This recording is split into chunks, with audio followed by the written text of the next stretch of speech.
Bom dia, boa tarde, boa noite, seres humanos e seres biônicos desse mundão sem fronteiras. Aqui quem vos fala é Cláudia Medeiros, do canal Mais Que Raios, trazendo para você mais um conteúdo exclusivo desse canal. E hoje com um convidado muito especial para falar com vocês sobre o assunto que vocês mais amam: ciências espaciais, clima espacial, tempestade solar e afins. Vamos conhecer hoje um pesquisador do INPE chamado Marlos Rockenbach da Silva, que é um pesquisador brasileiro do Instituto Nacional de Pesquisas Espaciais e tem a sua contribuição na área de ciências espaciais e física focada em raios cósmicos e fenômenos geomagnéticos, tá?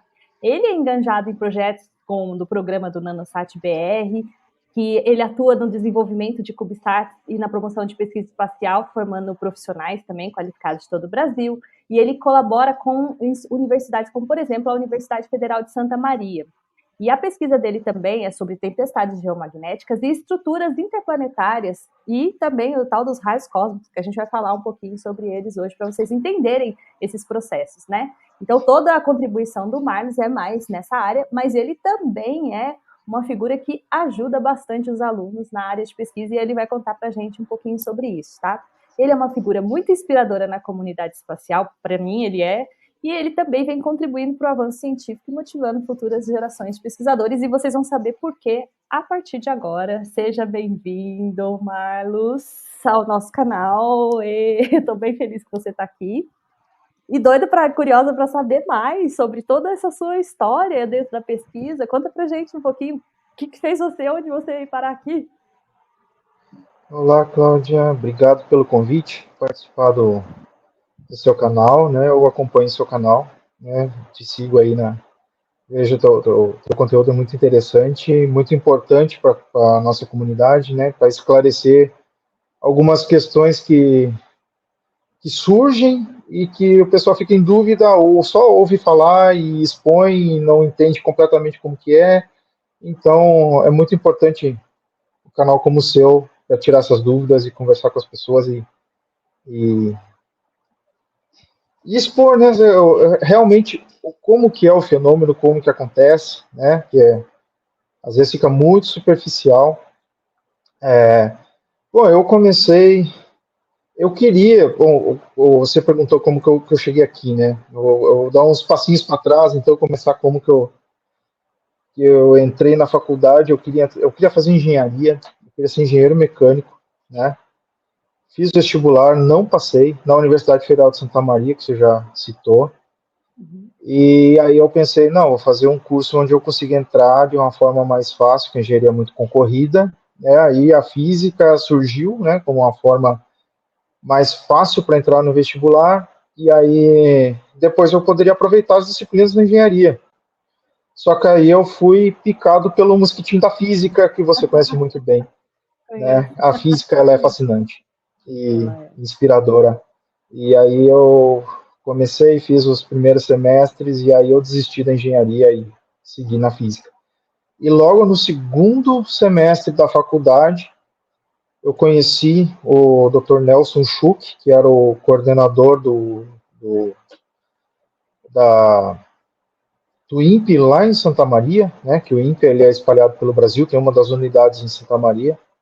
Ele era o coordenador lá na época, e aí eu conheci ele me apresentou os projetos e eu fiquei cada vez mais fascinado, né, de estudar o Sol, estudar vento solar, interação do vento solar com a magnetosfera da Terra, tempestades magnéticas, e também no desenvolvimento instrumental, que aí tem os...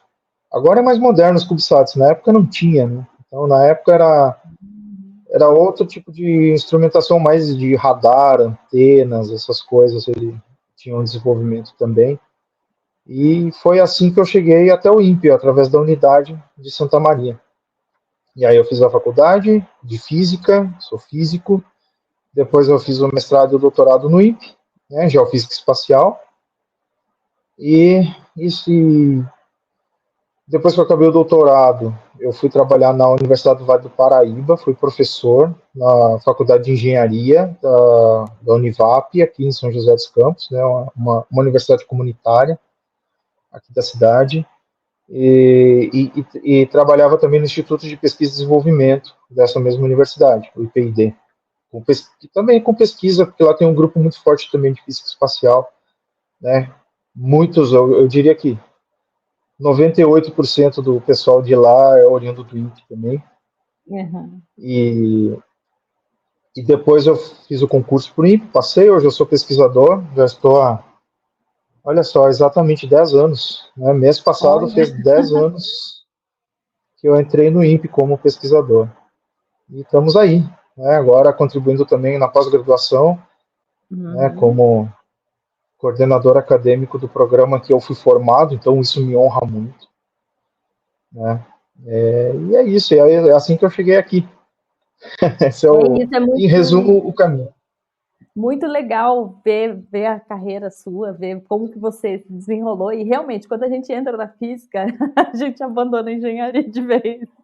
Porque a física realmente tem um bichinho que pica mesmo. Não é igual na universidade, não é igual na escola, né? Quando a gente vai fazer a faculdade é outra coisa, daí você vê física de verdade, né? Mas eu acho muito Exato. legal que você tenha. Santa Maria é um campus forte que tem enviado bastante pesquisadores aqui, né, para o INPE de São José dos Campos, ou que tem fomentado bastante com alunos para essa área, né? Dentro desse contexto, você que esteve lá, né? Qual é a principal, vamos dizer assim, o segredo de Santa Maria que faz essa conexão, que consegue fazer essa captação de alunos bem grande assim para o nosso instituto? Olha, o segredo, na época que eu estava lá, era realmente o Dr. Nelson Schuch. Ele tinha como missão dele formação de pessoal. Então ele recrutava alunos da universidade, dava o primeiro treinamento, né, toda a parte de iniciação científica, que facilita muito a nossa vida, a vida do pesquisador. Depois no mestrado, doutorado. O mestrado e o doutorado eles ficam mais, eu não vou dizer mais fáceis, porque eu não quero enganar as pessoas de que um mestrado e um doutorado é uma coisa fácil. Não é fácil, é complicado. Mas fica mais. Você tendo feito uma iniciação científica, esse processo é mais suave, vamos dizer assim. Você consegue enfrentar de uma forma mais madura, né? Eu acho que essa é a Uhum. palavra. Você ganha maturidade, tanto na pesquisa quanto no relacionamento com as pessoas. Você passa a conhecer. Essa é uma coisa que o Dr. Nelson fazia. Ele fazia questão de apresentar os alunos para os pesquisadores e fazê-los interagirem uns com os outros.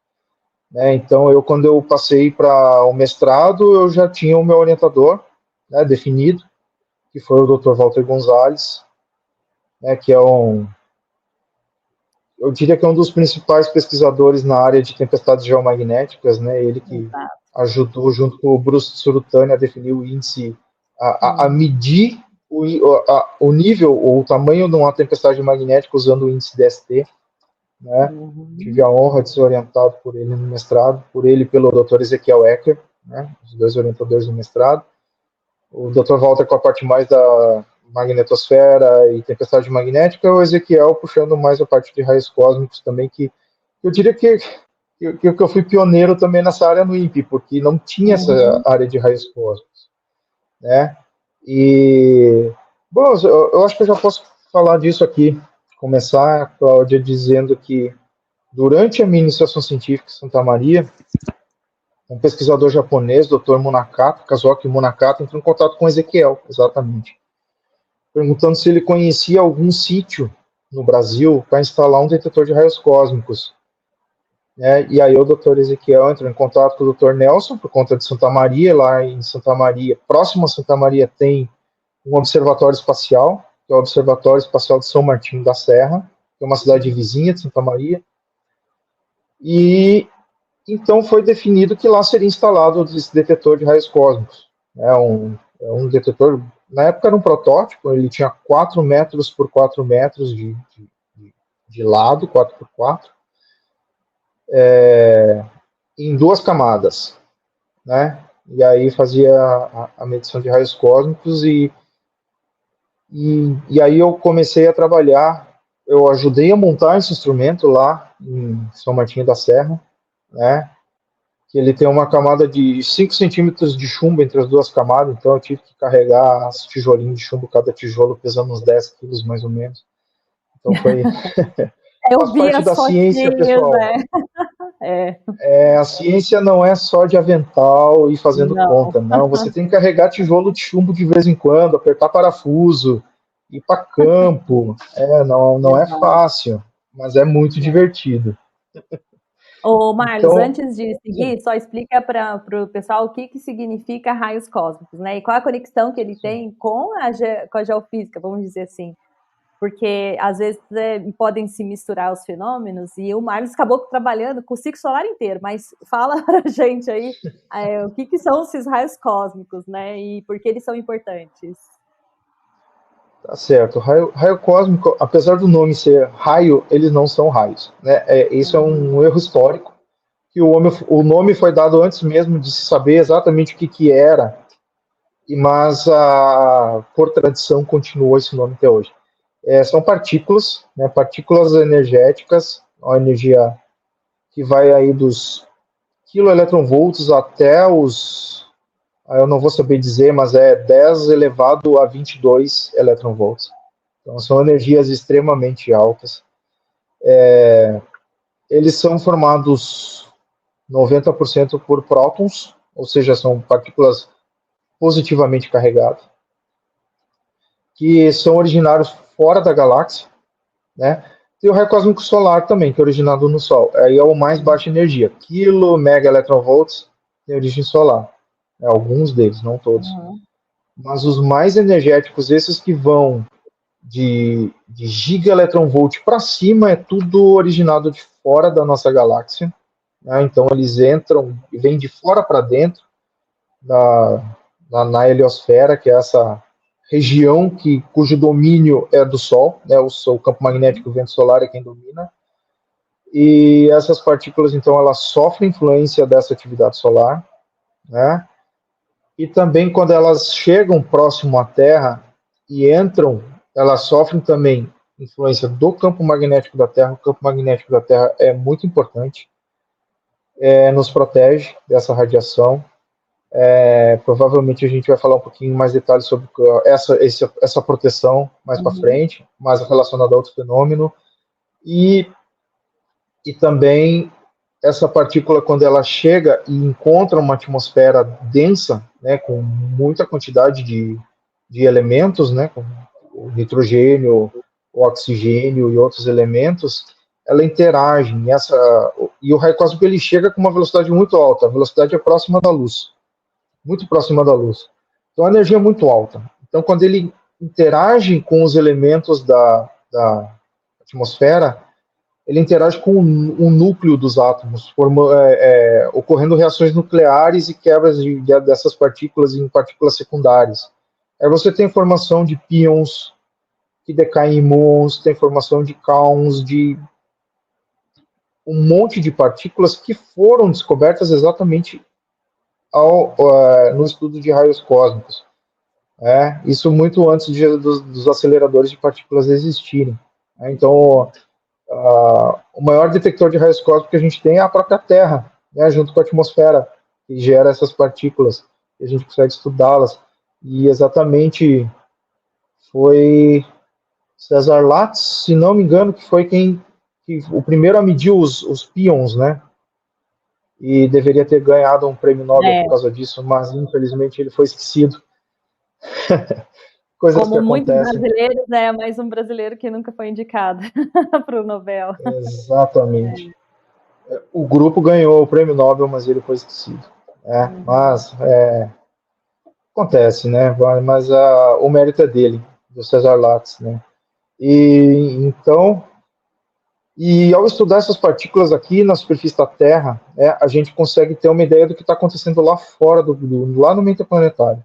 Então, essa foi exatamente o meu trabalho de mestrado e doutorado, para fazer essa relação. Porque essa partícula ela interage com essas estruturas solares, mas ela tem uma velocidade próxima da luz, então ela viaja muito mais rápido que essa estrutura. Então, ela traz algum tipo de informação dessa estrutura, que ainda está se deslocando em direção à Terra. Então, a gente pode fazer, vamos dizer assim, um tipo de previsão, né? Se você estiver olhando os raios cósmicos numa direção específica do espaço, você consegue. Não é simples, né? É bem complicado de fazer. Você precisa de detetores enormes, por isso que o detetor de São Martinho ele foi ampliado. Hoje ele tem 4 por 8 metros, né? É gigantesco.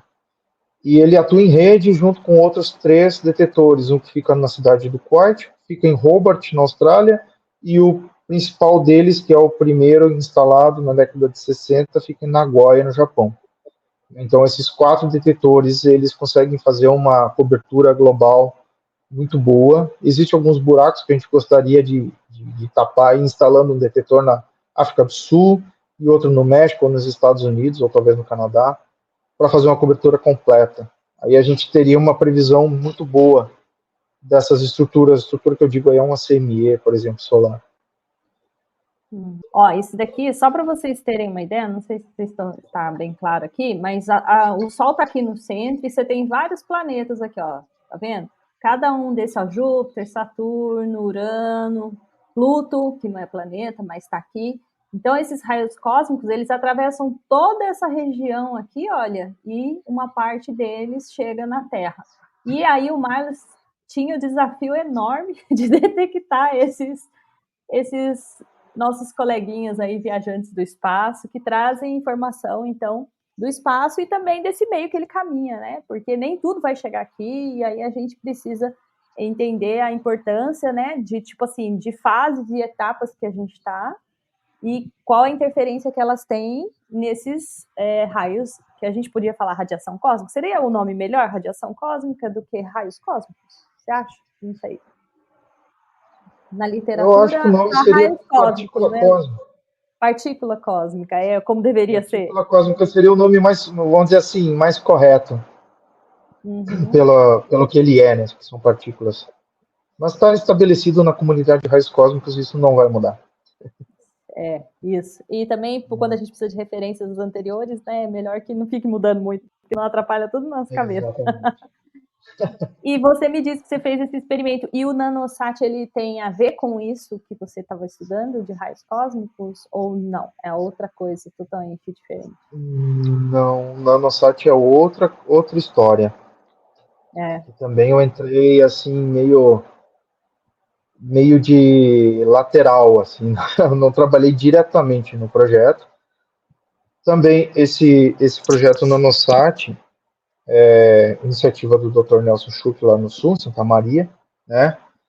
E o objetivo dele é treinar os estudantes, né? Então e essa é a melhor tipo de plataforma para se ter para treinar o pessoal, né? É o CubeSat. Você tem um preço razoavelmente baixo em comprar um satélite, vamos dizer assim, que não quer dizer que seja barato, e que os estudantes podem trabalhar e aprender. Né? Exatamente. E o NCBR1 ele tinha um magnetômetro, né? Foi assim que eu entrei na verdade, para analisar os dados do magnetômetro dele. Né? E a gente não sabia como seriam esses dados, porque esse magnetômetro estava numa placa dentro do satélite. Então, o magnetômetro ele é um instrumento que mede o campo magnético, ele é altamente sensível, né? E os magnetômetros, vamos dizer assim, que estão no satélite, que vão fazer medida de campo magnético, que tem esse objetivo de medir o campo magnético para um trabalho científico, ele precisa estar fora do satélite, numa distância longe o suficiente para não sofrer influência de todos os mecanismos eletrônicos do próprio satélite. Né? E esse estava dentro do CubeSat. Então a gente não sabia como que seria o comportamento. Então, o que eu fiz foi fazer uma análise desses dados, né? Eu consegui obter a medida do campo total, né? Não do vetor, porque o satélite também, esse especificamente, ele não tinha controle de altitude, então ele ficava girando no espaço. Então as componentes não fazem sentido, né? Se ele está girando. Sim. Mas o campo total, sim, eu obtive as medidas do campo total, do campo total, e comparei com o modelo GRF, né, na mesma altitude, que a órbita dele era 600 km de altitude, né, e bateu certinho, né, ele passava, como a medida era feita sobre Santa Maria, né, durante o rastreio, E tinha uma estação terrena lá em Santa Maria, tem uma estação terrena de CubeSats, né, que faz tanto a telemetria como telecomando também. E deu certinho, porque é nessa região nossa, da América do Sul, a gente tem um fenômeno magnético que é a anomalia magnética da América do Sul, né, que é o campo magnético mais baixo do que o resto do planeta, né? E o NanoSat mediu, né? E a órbita foi exatamente sobre essa anomalia e comparando com o modelo, e foi legal, assim, para um satélite que era, vamos dizer assim, na época era experimental, ele foi lançado em 2014, né? Foi um dos primeiros CubeSats lançados, acho que pelo Brasil foi o primeiro CubeSat lançado. E já conseguiu um resultado, assim, foi interessante. E aí depois veio o NanoSat BR2, né? Sim. Essa é a figurinha aqui, ó. Então, Santa Maria, né? Eu não consigo dar zoom aqui, ó. Mas Santa Maria seria no sul aqui do país, e como vocês veem aqui, olha, você tem uma diminuição do campo magnético, e então essa é a região da anomalia magnética do Atlântico Sul aqui, e é aqui que media, então, tudo isso que o Marcos está falando aqui, ó, que seria, olha aqui nesse mapa de cima, né, essa região aqui, com essa borda de contorno aqui, onde o campo magnético tem uma intensidade menor, então a gente teria mais chance de ser afetado, né, por qualquer coisa que vem assim, que possa ou não interagir com o campo. Se tem menos campo, menor interação. Seria isso? Exatamente, as partículas que chegam, inclusive raio cósmico, né, faz parte desse conjunto de partículas. Como você tem um campo mais fraco, então você teria a partícula teria uma maior facilidade em alcançar altitudes mais baixas, vamos dizer assim, né? E isso acontece também com as partículas do cinturão de radiação, né? Aqui na região da anomalia, sobre a nossa cabeça, as partículas chegam mais perto da atmosfera. Às vezes elas precipitam na atmosfera, né? Então, e a gente está aí para estudar esses fenômenos, né? Explicá-los e entendê-los e contar para a comunidade, para a sociedade o que está acontecendo, né, à nossa volta, quais os benefícios disso, como que a gente pode se proteger, talvez, de alguma coisa que possa acontecer. Depois que você estudou essa parte de raios cósmicos, daí você veio para o INPE e aí você focou na parte do meio interplanetário ou você continuou com raios cósmicos? Porque você tem aí uma construção do conhecimento ao longo do tempo no INPE, né? Você começa com iniciação científica em raios cósmicos, aí você vem para cá também para estudar raios cósmicos ou você já começa a ir mais fundo no universo do clima espacial não, né? Do meio interplanetário, vamos dizer assim. Eu continuei com o raio cósmico, né? O meu mestrado e o doutorado foi em raio cósmico. No mestrado, especificamente, eu estudava decréscimos de Furbush, que é um decréscimo muito característico que a gente vê nos dados de raio cósmico, quando você tem uma estrutura solar passando pela Terra. Né? Então, essa estrutura, como é uma estrutura magnética, o raio cósmico ele não consegue atravessar esse campo magnético. Então, você tem essa região formada perto do Sol. Lembrando, o raio cósmico vem de fora. Então, você tem mais raio cósmico fora. Perto do Sol, você tem pouco. Aí forma uma estrutura magnética fechada, como é uma CME, e se desloca. Então, você tem uma região pobre de raio cósmico se deslocando, né? E o raio cósmico não consegue entrar na CME. O campo ele é fechado, é horizontal. Ele entra, mas com muita dificuldade. Precisa de uma energia alta. Então, e quando essa estrutura passa pela Terra, a Terra vê essa região pobre de raio cósmico. Então você vê um decréscimo nos dados de raio. Ele está normal. Então, acho que você caiu e voltou. Foi o foi o Furbush da imagem. Então, o raio cósmico ele é mais ou menos constante, né, no tempo. Então você tem mais ou menos a mesma quantidade. Quando tem uma CME, pum, ele cai, depois ele volta, recupera. Esse é o decréscimo de Furbush clássico, assim, você tem uma queda abrupta.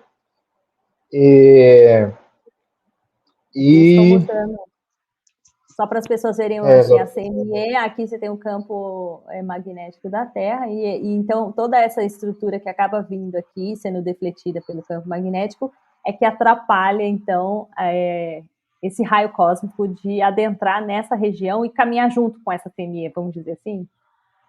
Exatamente, ele não caminha junto, né? O raio cósmico, ou ele é refletido por essa região, ou ele sofre interação no campo magnético dessa região e ganha energia e é deslocado para outro lugar, né?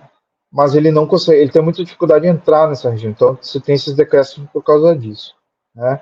Então o mestrado foi isso. No doutorado, eu já queria ir para aquela outra parte que eu falei, comentei brevemente, que é ver, usando a rede do raio cósmicos, né, todos os detetores, observar na direção de que essa estrutura estaria vindo em direção à Terra e ver a contagem de raio cósmico. E nessa direção específica você veria uma diminuição, porque essa estrutura blinda essa partícula, ela não passa pela estrutura, pelo mesmo fenômeno do Furbush, né? Só que essa estrutura ainda está longe. Então você vê esse decréscimo pequenininho. Então você tem que usar todos esses dados, né, fazer um cálculo para juntar todos eles e olhar numa direção específica e determinar isso. Então foi tipo assim, um trabalho pioneiro de previsão, mas só que não era uma previsão. Estava entendendo o fenômeno ainda. É um fenômeno chamado de cone de perdas, né, que é aquele cone em torno do campo magnético interplanetário, você veria esse decréscimo. Sim. É difícil achar palavras mais simples para explicar. Eu entendo. A nossa área é uma área que às vezes é muito abstrata e aí fica difícil para fazer as pessoas entenderem, mas eu acho que a gente já está dando uma boa pista, viu, Marlos?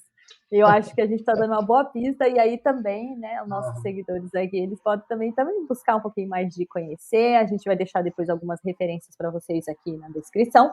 E aí vocês podem buscar, inclusive, o trabalho do Marlos, né? Vocês podem ler, provavelmente é em inglês, mas deve ter algum material também publicado em português, ou se não tiver também, a gente pode depois também preparar alguma coisa sobre raios cósmicos específica, e a gente monta uma aulinha para vocês, né, Marcos?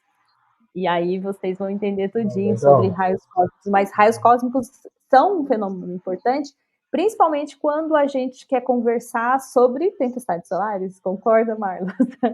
Eles são, sim, vamos dizer assim, opostos, ou seja, quando a gente não tem um, a gente tem o outro sendo o nosso inimigo de radiação, vamos dizer assim. Várias coisas já foram ditas, né? Então, o raio cósmico ele é próton, né? 80% a 90% próton. Então, é uma partícula positivamente carregada. Quando você tem uma atividade solar alta, né? No máximo da atividade, lembrando, provavelmente você já falou isso no seu canal, né? Do ciclo solar de 11 anos. Então, se você quiser, a gente mostra para eles aqui. No pico da atividade solar, no máximo da atividade solar, você tem o maior número dessas estruturas. Aí está. Então, você tem aqui nessa figura, estão mostrando um ciclo, né, indo de máximo a máximo, passando pelo mínimo, e uma previsão. Aí a gente tem mais tempo. Eu não consigo ver a data, mas é desde 1700, 1750, né? São os dados desde o início, quando eles começaram a contabilizar o ciclo solar pelas manchas, né? Que a gente tem registros, né? Okay. Então, esse ciclo contadas quantas manchas solares aparecem no disco solar, né, ao longo do tempo, e a gente percebe que tem um maior número de manchas solares e um tempo depois um menor número de manchas solares, e isso se repete a cada 11 anos. Esse é o chamado ciclo de atividade magnética solar, né? E quando você tem mais manchas solares, significa que o campo magnético do Sol está mais tensionado, então ocorrem mais fenômenos solares. Você tem mais explosões solares, você tem mais ejeções de massa coronal. Então, esses fenômenos ocorrem com maior frequência no máximo solar. E esses fenômenos, eles são fenômenos magnéticos. E eles são, as ejeções de massa coronal, elas saem do Sol e se deslocam pelo espaço. Né? Eventualmente atingem a Terra de frente. Né? Que é o que causa a tempestade magnética. Né? E já para deixar vocês tranquilos, é um fenômeno extremamente comum. Certo? Extremamente comum. Vocês podem ver no gráfico que a gente está num nível de máxima atividade. Se Né? olhar Então a todos gente está aqui, tendo isso. ó, o máximo nosso está aqui baixinho, olha aqui, pertinho. Ó. Olha quantos máximos, muito mais máximos que o nosso máximo. Exatamente, a gente tem o máximo mínimo, vamos dizer assim. O Né? máximo com uma intensidade que é mais ou menos a metade dos últimos 4 Olha pra ciclos. você ver, Né? ó. Olha aqui para você ver, gente, ó, a gente está aqui em torno menos de 200, né? E olha os anteriores aqui. Já chegou a 400 num dos ciclos aí do Olha que passado. olha esse aqui, ó. Exatamente. Então é um fenômeno extremamente comum, né? A gente vê eles alguns por semana, né, nessa época, né? E essas estruturas que têm campo magnético que são injetadas pelo Sol, né, elas viajam, né, ao longo do espaço, e esse raio cósmico que está vindo de fora, ele encontra essas barreiras magnéticas. Né, e por ter carga elétrica e por ter uma velocidade e ele encontrar um campo magnético, ele sofre um desvio, ele sofre uma força. Né, essa força é chamada de força de Lorentz. Né, quem estuda aí a física um pouquinho mais a fundo conhece bem a força de Lorentz. E essa partícula é desviada. Então, no máximo da atividade solar, você tem um mínimo de raio cósmico, por conta dessas blindagens. E no mínimo da atividade solar, como você não tem, ou tem muito poucas dessas estruturas, o raio cósmico entra mais livre, né? Então ele não encontra, então você tem um máximo. Então no raio cósmico, se você medir numa determinada energia, você vai ver exatamente o ciclo solar, só que invertido. Quando você tem o mínimo da atividade solar, você tem o máximo de raio cósmico. E quando você tem o máximo da atividade solar, você tem o mínimo de raio cósmico. Então o raio cósmico ele é interessante, porque você vê o ciclo solar, né? E também você vê o ciclo magnético, porque o ciclo solar, quando ele passa a cada 11 anos, ele inverte, o Sol inverte sua polaridade magnética. Né? Então, a cada 22 anos, você volta para a mesma polaridade magnética do Sol. E no raio cósmico você vê. Que você vê um pico máximo, é um pico, exatamente um pico, e no outro, ele sobe, fica alto e depois cai. Um platô que a gente chama. Então, você vê no raio cósmico o pico, o platô, um pico, um platô. Então, o raio Deixa eu cósmico mostrar para nos mostra o ciclo. Vamos ver se essa imagem ajuda a mostrar. Essa mesmo. É perfeito. Exato. Perfeito, Cláudio. É exatamente isso que eu estou falando. Você tem o ciclo anticorrelacionado, ou seja, ele é invertido. Se você pegar o raio cósmico, inverter e colocar sobre o ciclo solar, você vai ter uma correlação muito boa. Né? Mas no raio cósmico você pode ver que no máximo você tem num deles é um pico e no outro é um platô. Depois volta a ter um pico, outro platô, outro pico e assim por diante. A diferença é exatamente por conta da inversão da polaridade do campo magnético do Sol. Uhum. É muito interessante isso aqui, né? Esse platôzinho que você está falando, não? Muito interessante. O fenômeno que causa isso é um pouquinho mais complicado, eu acho que não vem ao caso aqui a gente explicar, porque ele é um fenômeno de deriva de gradiente de curvatura do campo magnético. A física de plasma a gente aprende isso, mas para quem vier fazer um mestrado, doutorado com a gente no INPE, vai aprender tudo isso em detalhes. Então, é que eles às vezes acham que a gente está, sei lá, só esperando acontecer algum problema, mas na verdade não, gente. O Marlos, olha, você vê quantos anos que o Marlos está estudando esses fenômenos e já está interpretando. A gente tem esses detectores de raios cósmicos, do mesmo jeito que a gente também tem satélites, observadores, sensores. Até aqui, né, no Brasil, a gente tem espalhados pelo Brasil sensores de detecção de campo magnético, de fluxo, para a gente poder identificar todos esses fenômenos e como eles interagem ou se relacionam com aqui a nossa região.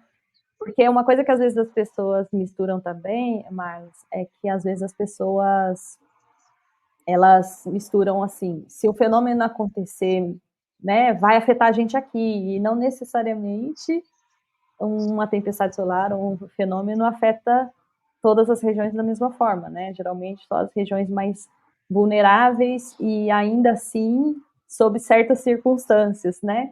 Que são todas elas áreas de estudo do Marlos, né? O Marlos é o especialista nessa parte que fala especialmente, que explica para a gente a relação desse meio interplanetário com a magnetosfera terrestre e afins, vamos dizer assim.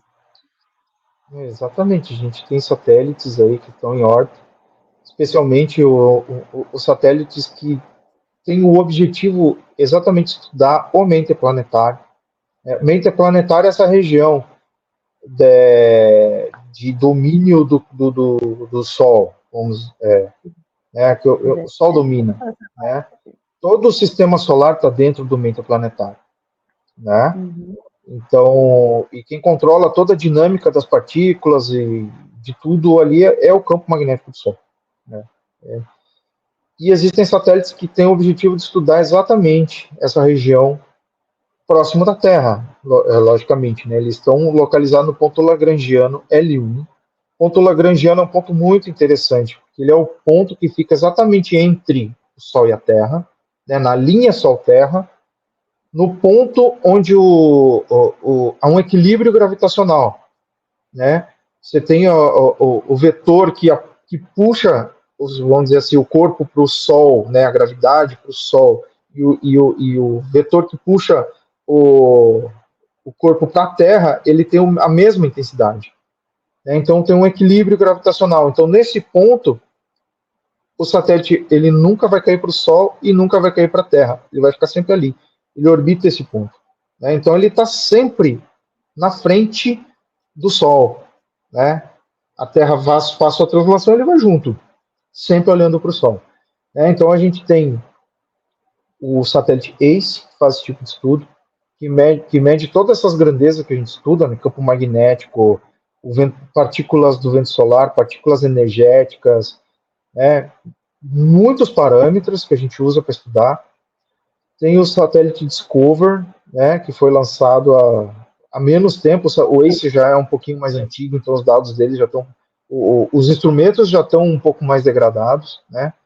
O Discover foi lançado para substituir o ACE, e tem outros satélites também, que nem essa imagem de fundo aí que a Cláudia está mostrando, né, a imagem bonita do Sol sorridente.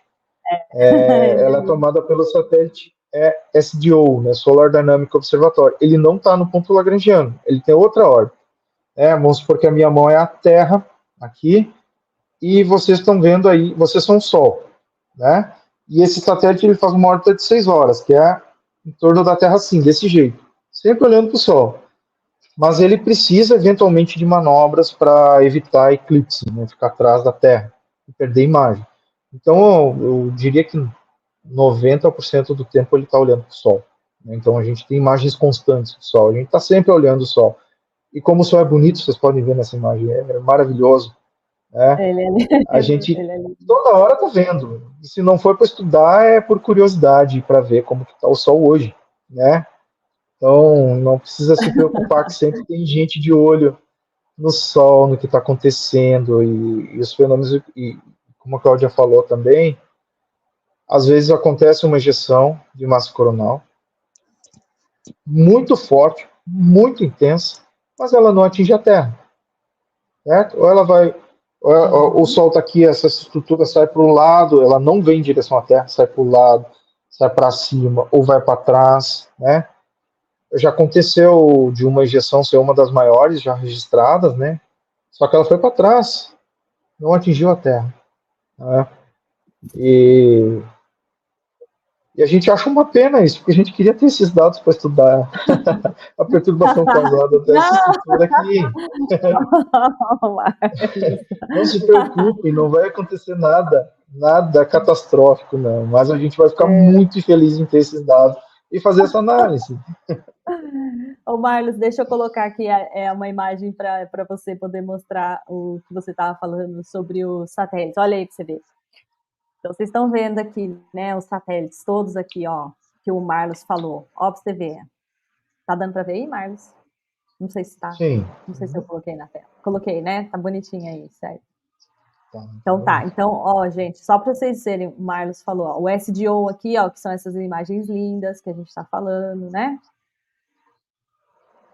Deixa eu ver aqui. O Wind, que também tem, o estéreo, Sorro, todos eles, ó.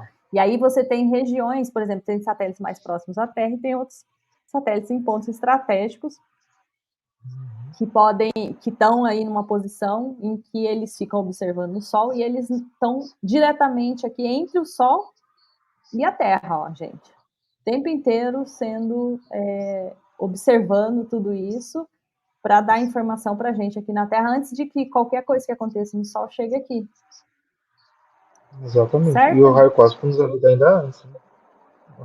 O raio cósmico é que nos dá maior antecedência.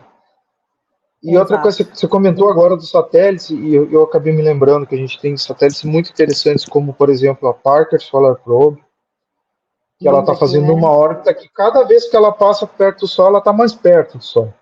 E ele foi feito para isso, para chegar o mais próximo possível. Então a gente vai ter dados do Sol até ele ser engolido pelo Sol.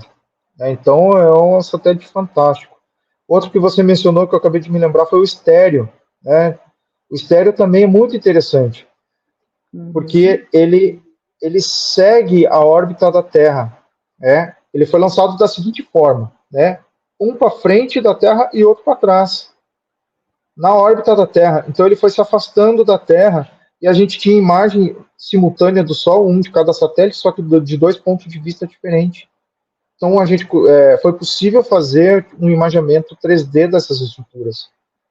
E esse satélite ele fez toda a órbita, passou por trás do Sol e agora ele está voltando, está chegando próximo à Terra de novo. Só que infelizmente quando passou por trás do Sol, um deles acabou morrendo e não voltou a se comunicar com a Terra. Então tem um só funcionando. Né? E esse é o problema da exploração espacial. Você lança o satélite, depois que ele está no espaço, você perde e não tem como mandar o mecânico lá consertar ele. Não dá, infelizmente.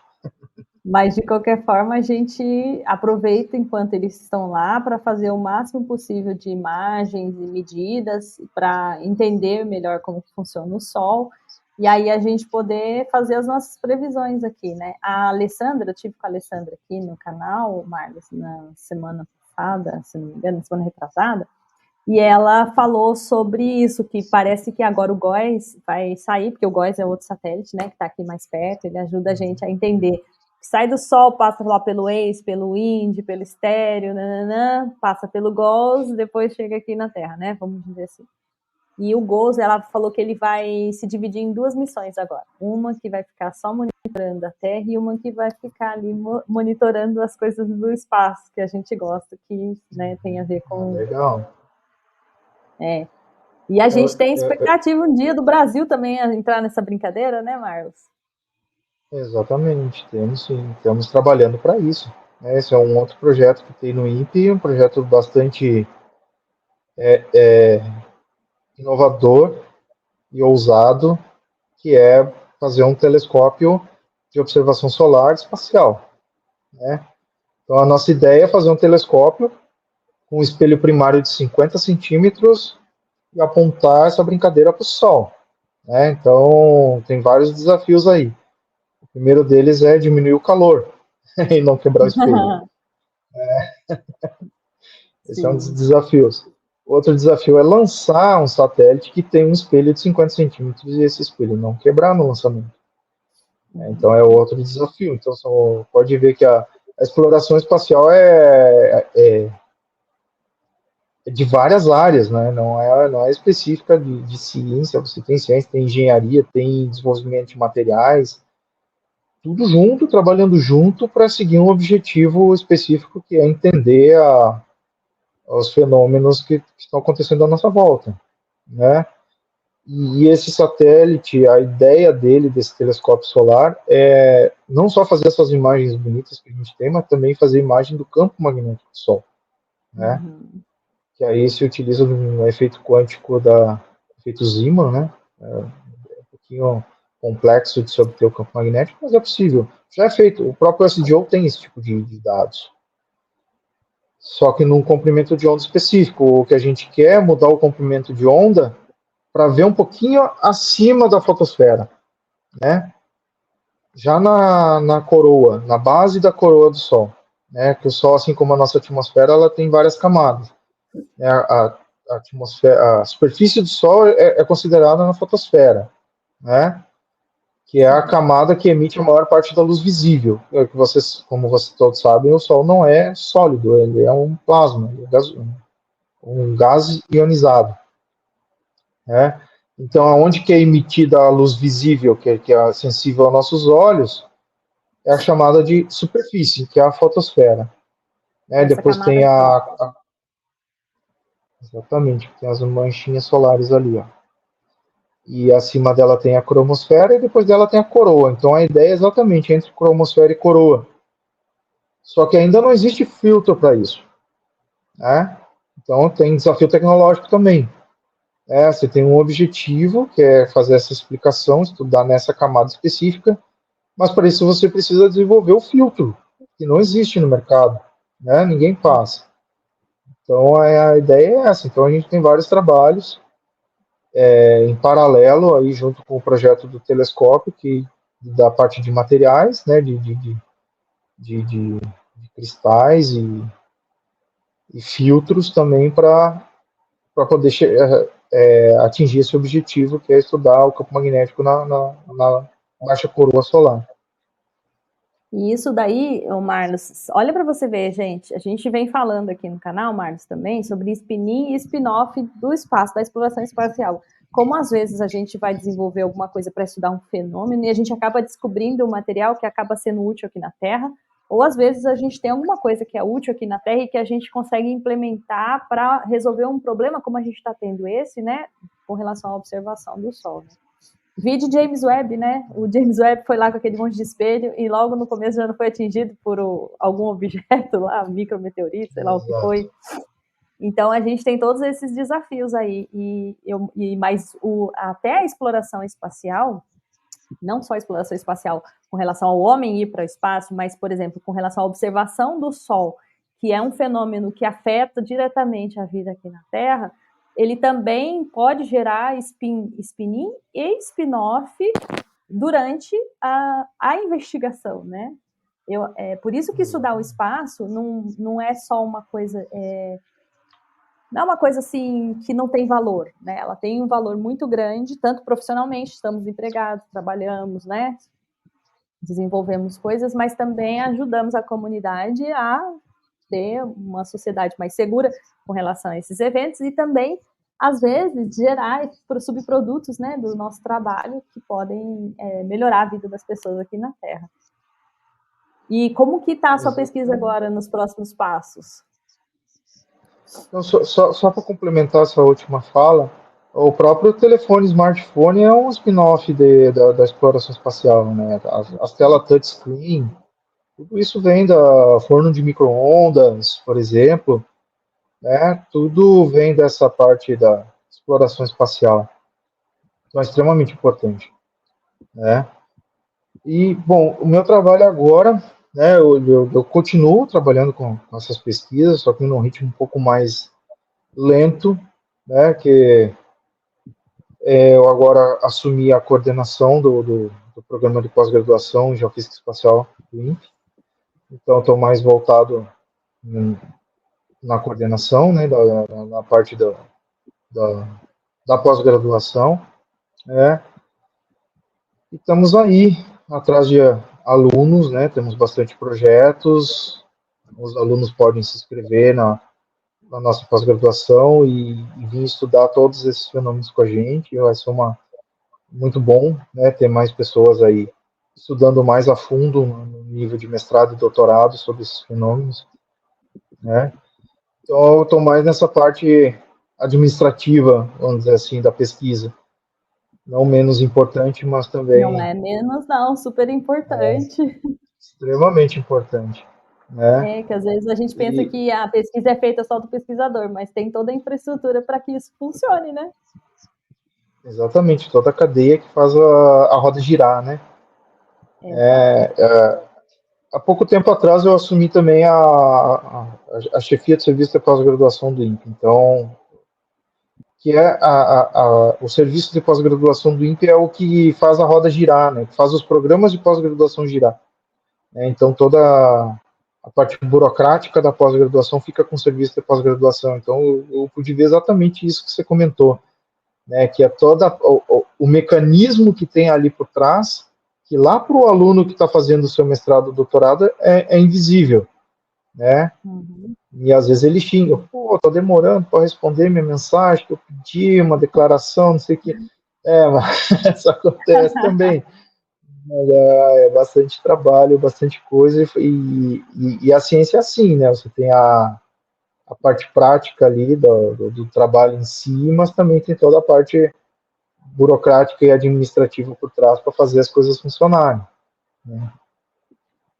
E eu estava, só para quem tem interesse de fazer pós-graduação no INPE, para o Departamento de Geofísica Espacial, né, que é o departamento que o Marlos atua nesse momento. Não precisa ser só nesse, tá, gente? Mas a gente está falando especificamente desse, nesse momento, porque, como vocês viram ali, é uma coisa super interessante estudar o clima espacial e todas essas interações que a gente tem nesse meio interplanetário, né? Aqui na atmosfera mais próxima, ionosfera, magnetosfera, meio interplanetário, Sol, heliosfera, planetária, todas essas partes que envolvem aí a ação do Sol, né?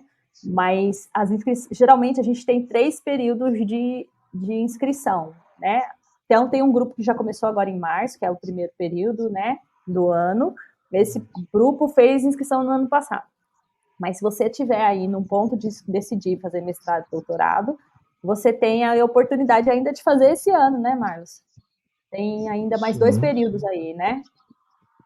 sim, as inscrições estão abertas nesse momento, vai até, se não me engano, 12 de abril, né, ou 14 de abril, algum dia ali entre 12 e 14 de abril, as inscrições estão abertas para iniciar no segundo período, e a gente tem seleção também para o terceiro período, que é inicia em setembro, né? Então a gente tem 3 seleções por ano, né? Vocês podem se inscrever na Geofísica Espacial. Tem outros programas também, como a Cláudia mencionou, no total tem 7 programas de pós-graduação. Vocês podem se inscrever também, se for mais da sua área, né, da meteorologia, computação aplicada, assessoramento remoto. O que a gente faz é assessoramento remoto também, do Sol. Só que assessoramento esse remoto, ele faz assessoramento da Terra. Se você for pensar, as técnicas é tudo a mesma coisa, os fenômenos são diferentes e o objeto é diferente. Mas Sim. dá para colaborar com eles também. O que eu estou esquecendo? A gente já falou de computação aplicada, Computação engenharia, aplicada, engenharia, assessoramento remoto, sensoriamento remoto, meteorologia, astrofísica, astrofísica, é, que gerenciamento de mais? sistemas. Engenharia e Ah, e o CST, Centro do Uhum. Sistema Terrestre, que é mais a questão ambiental, né? Então são esses os 7 programas Mas que o o que o INPE Marlos tem. falou, a gente fala da geofísica, como você vê, ela tende a ser multidisciplinar, né? Então, isso também é uma coisa que eu acredito que seja bastante precursor de vocês agora, desse grupo novo, que eu incluo você, que vem com essa visão mais moderna também, né? De tentar trazer pessoas de outras áreas com as suas expertises para atuar também na geofísica espacial, né? A gente vê o caso da Adriane, da Franciele, por exemplo, que são pessoas que Exatamente. são de outras áreas, mas que têm muito a contribuir dentro do Departamento de Geofísica Espacial para desenvolver, né, essas tecnologias, e eu acredito que isso deve se estender. Então, não necessariamente se você não faz alguma coisa voltada para a geofísica, tem outras competências, talvez você tenha alguma coisa a agregar dentro do nosso programa seria um convite mesmo para tentar conhecer um pouquinho mais sobre o programa de Geofísica, né? Com certeza, né? E a gente tem tentado trabalhar nesse estilo assim de colaboração com os outros programas, né? Que a gente tem um programa muito interessante também aqui no INPE, que é o da computação aplicada, que é transversal, né? Eles podem trabalhar junto com outros programas, com a gente. Então, essa parte da quantidade de dados que a gente tem aí é absurda para analisar, chegar com uma questão aí de mineração de dados e inteligência artificial e redes neurais. Já temos trabalho nesse sentido em colaboração, onde a orientação e co-orientação, um orientador de um programa, o co-orientador do outro, né? A gente já tem feito essa aproximação. Né, com assessoramento remoto a gente pode dividir técnicas, né? As técnicas de tratamento e de imagem são as mesmas, só muda o objeto, né? Então, eu acho que esse é o caminho, assim, todos os programas têm a se beneficiar com essa colaboração. A ciência tem que ser dessa forma, é colaborativa. Não tem outra forma de fazer ciência, senão se você ficar sozinho, você fica isolado. Não consegue desenvolver muito, nem pessoalmente na sua carreira. Né? Então, eu acho que é muito importante essa questão de colaboração, tanto pessoal quanto para o programa em si. E, assim, eu fui beneficiária e você também fez sanduíche, né? Você fez uma parte do seu doutorado fora do país. Como que, para você que é um coordenador, né, que trabalhou aí nessa parte, como é importante essa interação e como o Brasil é visto, né, com um nome muito bom lá fora e como isso abre portas para a gente fazer essas interações e como elas são importantes para o nosso programa. Você pode falar um pouquinho sobre isso? Essa questão de passar um período fora é extremamente importante. A nível pessoal, né, que você vai ficar imerso numa outra cultura, aprender como as pessoas trabalham, como elas se relacionam, elas têm uma outra forma de encarar o dia a dia de trabalho, que às vezes é diferente do nosso. Isso é muito interessante. Eu fui para o Japão, né, fiquei 6 meses no Japão, em Matsumoto, é uma cidadezinha fora do circuito, vamos dizer assim, de turístico internacional do Japão, né? Eu fui trabalhar com o Dr. Kazuaki Munakata, que é o PI do projeto da rede de detectores de imãos, e foi muito legal. Assim, era eu, estrangeiro, e só dentro da universidade, os colegas lá do laboratório todos japoneses, eles tinham muita dificuldade de falar inglês, e eles têm vergonha porque eles querem falar perfeitamente, né? Eles querem ser... Eles são mais perfeccionistas que a gente. E isso também foi em 2007, né? Faz muito tempo, até faz alguns ciclos solares aí. Então, foi muito interessante, né? Aprender um pouco da cultura japonesa, que eu já tinha um pouco de fascínio sobre, eu gostava muito. Pude ficar 6 meses imerso nisso, nessa cultura, e isso é fantástico. E assim, vendo agora como coordenador e vendo nossos alunos, né? Vamos dizer assim, nossos colegas de informação, os pesquisadores de informação, de mestrado e doutorado, principalmente os de doutorado vão posterior, né? Os de mestrado, alguns vão, né? Há essa possibilidade também, mas o de doutorado a gente incentiva que todos passem um período fora, né? Aí procura, junto com o seu orientador, a instituição que seja mais adequada para contribuir com o trabalho, né? E assim, geralmente o brasileiro, como ele tem que se virar, né? Aprende a se virar aqui, né? A fazer... ter muita criatividade para resolver problemas, né? Os estrangeiros se impressionam muito com isso, né? Que às vezes eles têm um jeito mais certinho, né? De resolver os problemas. O brasileiro vai lá, dá os seus pulos, como dizem, né?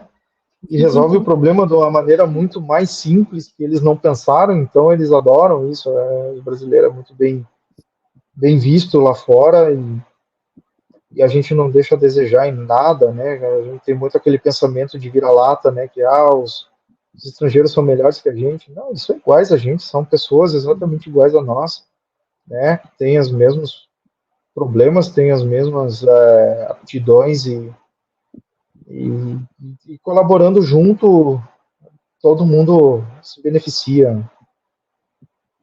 Então, eu vejo que os nossos alunos, quando eles vão para o exterior e voltam, eles voltam muito mais maduros, assim, É, com outro eu acho pensamento. legal.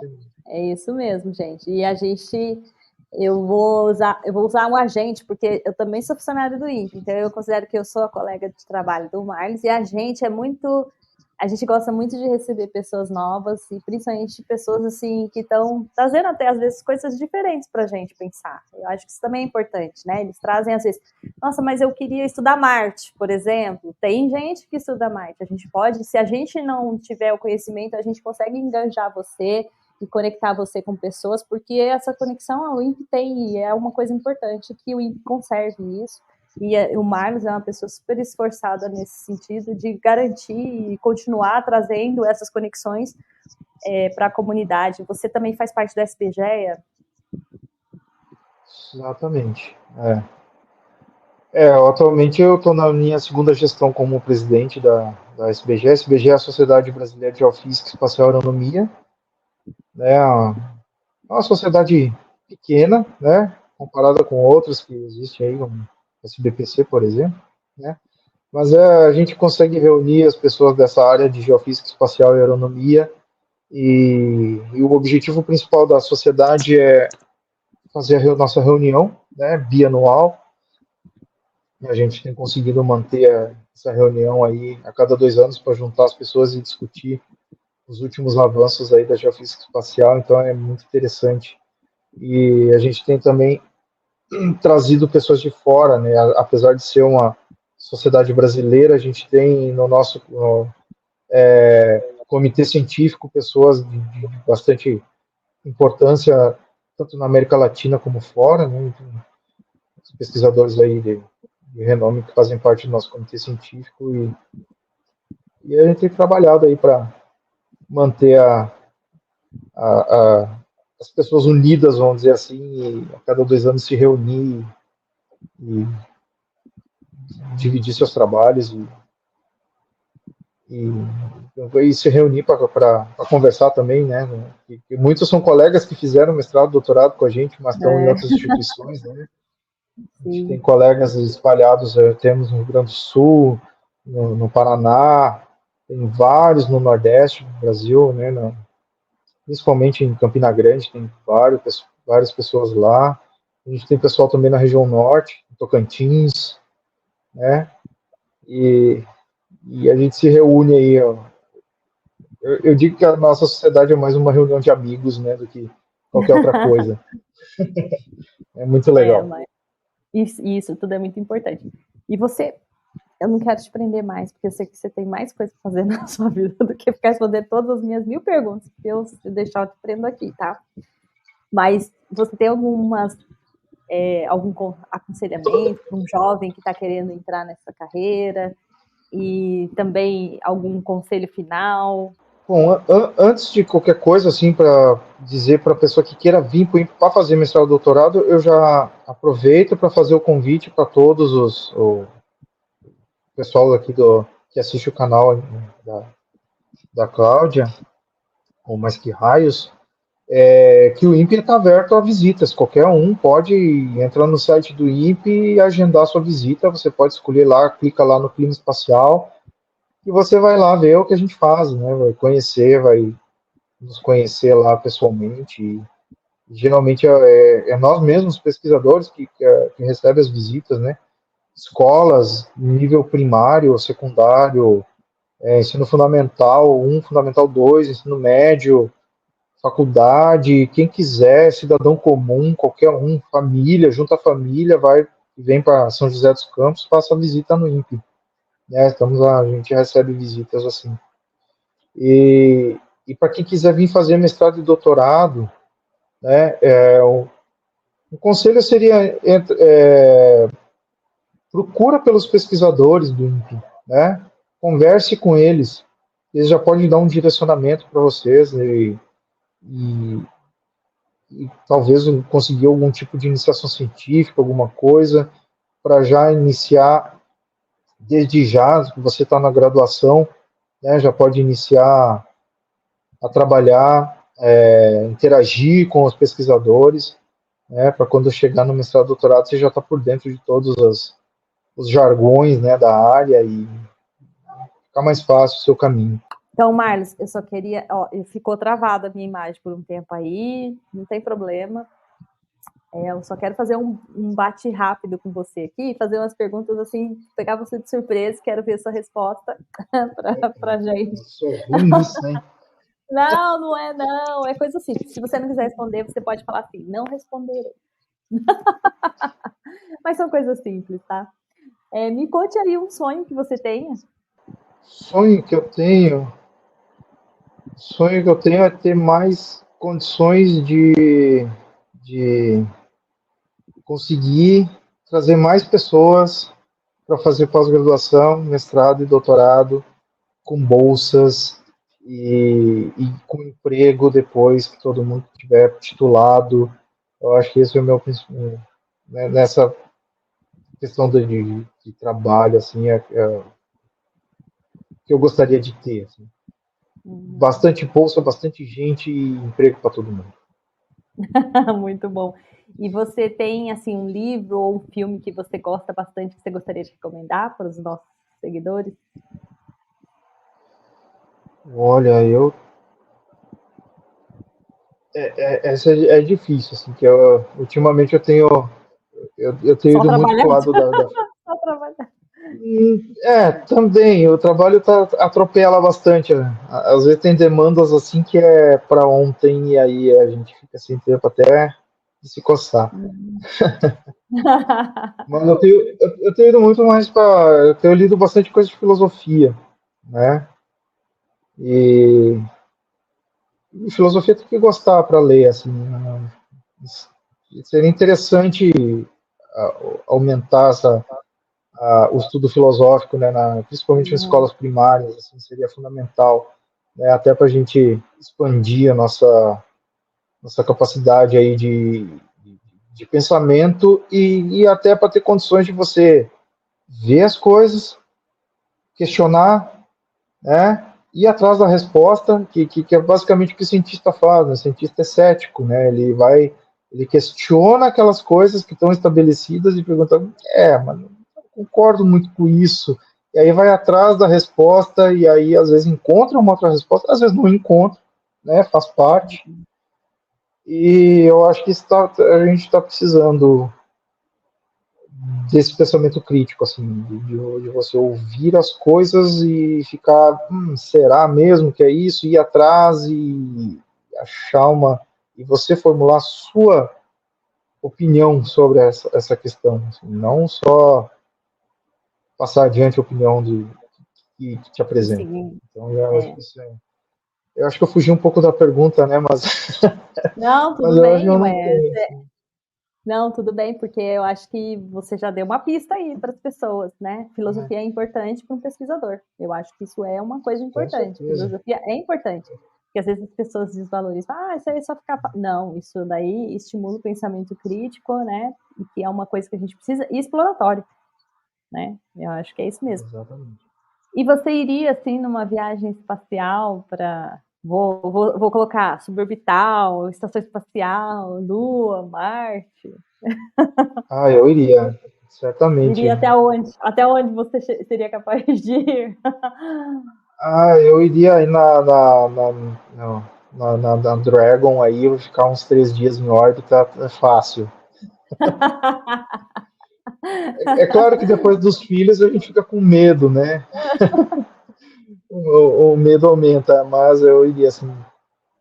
Na estação espacial, não sei, talvez eu iria na estação espacial também. Mas mais que isso não, Marte nem pensar. Marlos, e aonde que as pessoas podem te encontrar quando quiser saber mais, conhecer mais sobre o seu trabalho, além dos links que a gente vai deixar aqui na descrição pro Lattes do Marlos, onde você vai encontrar as publicações dele, as atividades, mas aonde a gente... Olha, eu tenho rede social, mas eu uso muito pouco, né? Tenho Facebook, eu acho que entregando a idade, né? Que o pessoal já disse que o Facebook já é para tiozão. Acho que eu já estou na idade do tiozão, então tenho Facebook eu uso mais. Instagram também, mas muito pouco, né? Ou por e-mail, vou deixar meu e-mail aí também junto com a Cláudia aí para colocar na descrição aí pode me mandar e-mail que eu respondo. Esse é o contato mais direto, certamente. E também pode seguir ele no LinkedIn, que quando tiver alguma coisa sobre pós-graduação, ele normalmente compartilha por lá também, viu, gente? E às vezes, né? Para você ver como eu sou da bom com rede social, que eu esqueci que eu tenho o LinkedIn. Mas faz parte, viu? Aí eu também, às vezes, eu vou falar isso, aí depois eu falo, nossa, eu não falei disso, não falei daquilo, é normal, viu? Você tá no caminho. Marlos, muito obrigado pela sua participação aqui no meu canal. Eu espero que não seja a última. A gente precisa depois montar, então, esse raio cósmico aí para poder detalhar para as pessoas, mostrar os equipamentos. Acho que todo mundo ficou curioso aí o que é carregar pedra nesse trabalho de pesquisador aí. E aí a gente volta, então, com o Marlos no futuro para falar um pouquinho mais sobre raios cósmicos e muito mais, porque o Marlos está ativo aí, então deve que vai vir aí mais informações e coisas fresquinhas para a gente. Muito obrigado pela participação de todos vocês. Eu espero que vocês não se esqueçam de deixar o seu like. Se você gostou desse conteúdo e quiser receber mais, considere se inscrever também para o canal. E eu aguardo vocês, então também pode estar buscando a gente lá no Instagram, pela hashtag que está aí, só apontar que já vai levar vocês direto para lá. E aí vocês podem, então, seguir a gente também lá no Instagram para mais informações e mais conteúdo. Muito obrigado, Marlos, por hoje. E, pessoal, até mais e tchau. Obrigado.